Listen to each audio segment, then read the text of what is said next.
No weights? No problem. We're going to focus on bodyweight exercise and take advantage of gravity.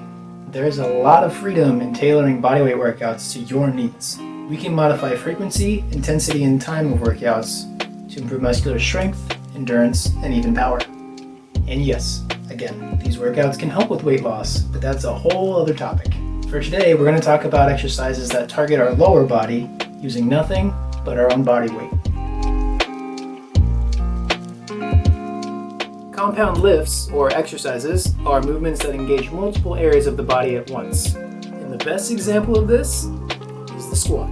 Good form in the squat involves stance, joint hinging, and depth. Stand with your feet shoulder or hip width apart, hinge at the hip to push the butt back, and at the knee to lower down. During this exercise, you don't want your knees to go past your toes, and you want to keep your back from hunching. The best way to improve form in the squat is to think about sitting back in a chair, rather than just sitting down. Gravity lowers us down, then our quadriceps contract to straighten the knee, while our glutes and hamstrings contract to straighten the hip. Engaging these large muscle groups simultaneously makes this a compound exercise. Another compound exercise is the deadlift, whose precursor is the good morning. In bodyweight form, the good morning is a hip hinging movement which engages the hamstrings, glutes, and core. Start standing straight and push your butt back like you're starting a squat. Keep your knees straight but not locked, as this could cause unnecessary stress on the knee. Bend as far forward as you can while keeping your back flat. Then, engage your hip muscles to straighten back up. Gravity acts as our weight that we counter by generating force in our muscles, making them more used to stress and therefore stronger. A good complement to the muscles that we engage in these compound movements is the lunge. To perform the lunge, step out with one foot, just far enough that your back heel starts to lift. There shouldn't be too much strain in the legs. Shift your weight forward and allow both knees to bend, focusing on lowering down until your back knee is almost touching the floor. Okay, even I know that's complicated, so maybe let's watch a slow one. First, the step, then the double knee bend. Don't let the front knee pass the toes. Good. Now engage. Our quads contract to push off of our front foot and straighten the knees. Once the legs are extended, either drag the front foot back or pull it back in one movement. This depends on your comfort level with balance, and don't rush yourself. Slow and good form is better in the long run. Those exercises are a great base for building strength just using your body weight. There are other lower body bodyweight exercises that are good for muscular endurance. It's super important to protect your hip and knee joints, and improving muscular endurance in the lower body can actually help that.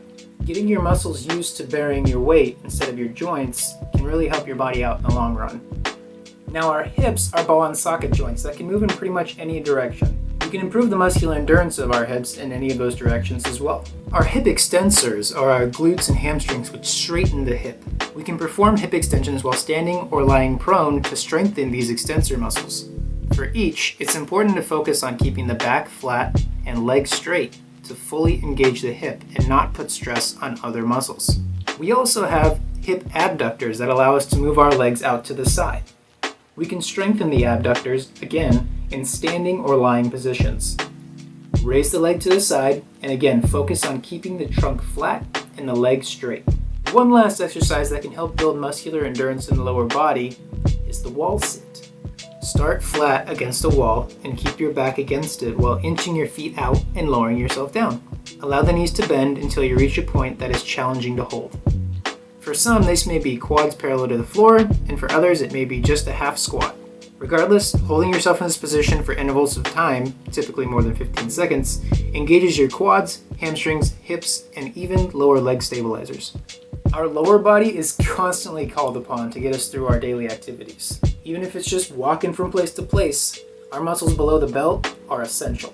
To protect our joints and get our muscles used to moving, bodyweight exercise can be a great option.